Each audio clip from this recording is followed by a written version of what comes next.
High বন্ধুরা, তো দেখো আজকে মাসি শাশুড়ি এসছে কালকে। তো দেখো আমি আলুর দম করবো বলে আলু সেদ্ধ করে রেখেছি। আর এই দেখো আমি ময়দা মেখে রেখেছি, লুচি হবে, লুচি আর আলুর দম হবে। দেখো দেখো টক জল বানাচ্ছি, ফুচকা খাওয়া হবে, টক জল বানাচ্ছি। এই দেখো তেঁতুল। তো দেখো 3 পিস লেবু দিয়ে দিলাম।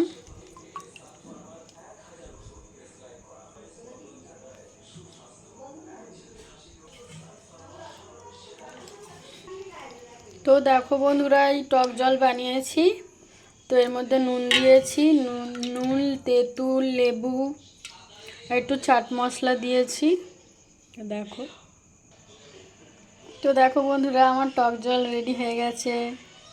তো দেখো বন্ধুরা আমার ধনে পাতা আর লঙ্কা কাটা হয়ে গেছে। দেখো, তো দেখো বন্ধুরা আমি ফুচকার আলু তৈরি করছি। দেখো এর মধ্যে পেঁয়াজ, লঙ্কা, নুন দিয়েছি স্বাদ মতো, আর জিরেটাকে একটুখানি তাওয়াতে ভেজে নিয়েছি, ভেজে আর একটু বেটে নিয়েছি। দেখো ক্রাশ করে আর দিয়েছি। দেখো,